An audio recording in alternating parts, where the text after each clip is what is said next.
کیونکہ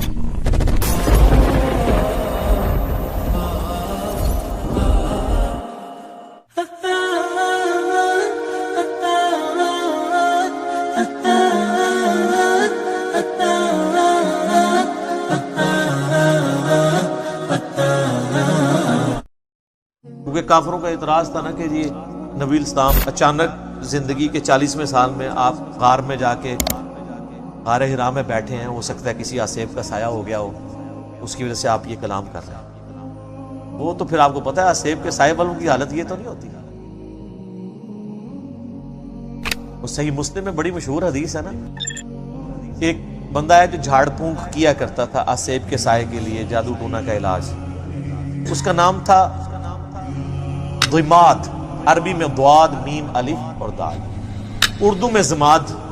کئی مسلمان رکھتے بھی ہیں نام، لیکن وہ جن کے نام زماد ہیں نا، ان کو پوچھے نا کہ نام آیا کہاں سے، ان بیچاروں کو مسلم شریف کی حدیث نہیں پتا ہوگی کہ زماد ہے کون تھا۔ وہ جھاڑ پھونک کیا کرتا تھا، مکے آیا تو اس نے سنا کہ یہاں پہ ایک شخص ہے کہ جو بڑا ایک ڈائنامک اس کی لائف تھی، یعنی وہ سب کی آنکھوں کا تارا تھا، ایک کامیاب تاجر بھی تھا، اور لوگ اس کے پاس امانتیں رکھواتے تھے، بڑا زبردست، یعنی وہ ایک سمجھنے کہ اس معاشرے کے ایلیٹ طبقہ تھا۔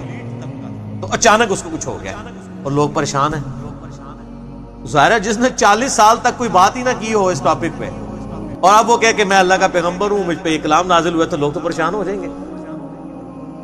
تو اس نے کہا کہ میں جھاڑ پھونک جانتا ہوں، اگر تم مجھے اس کے پاس لے جاؤ تو مجھے امید ہے کہ میں اس کا علاج کروں۔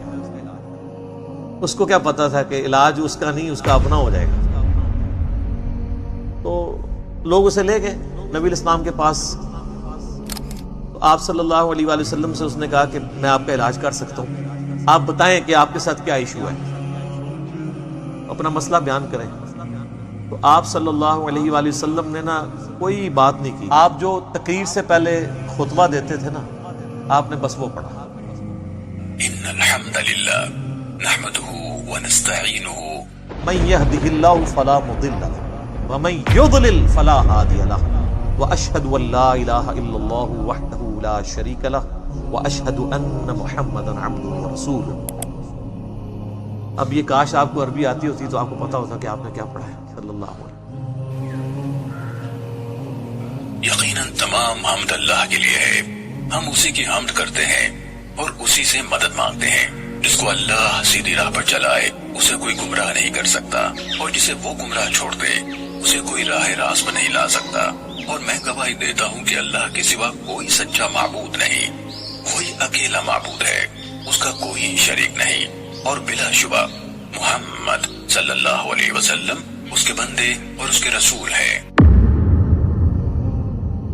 تو اس نے جب سنا تو وہ ہل گیا، اس نے کہا جی ایک بار ذرا پھر سنائیں۔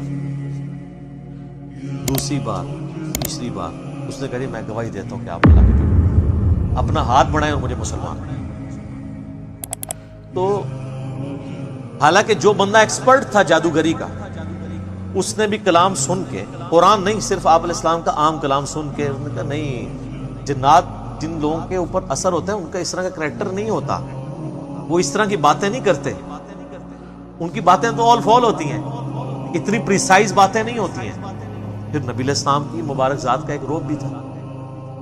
جو بندہ جادو کا ان ساری چیزوں کا ایکسپرٹ تھا، اس نے ڈکلیئر کر دیا کہ جادوگر نہیں ہے، اور جو جہلات ہے جن کو جادو کا، آسیب کا الف بے بھی نہیں پتا تھا، وہ لوگ نبی علیہ السلام کو اس کے بعد بھی جادوگر کہتے رہے، نعوذ باللہ۔ ان کی قسمت میں ہدایت نہیں تھی نا۔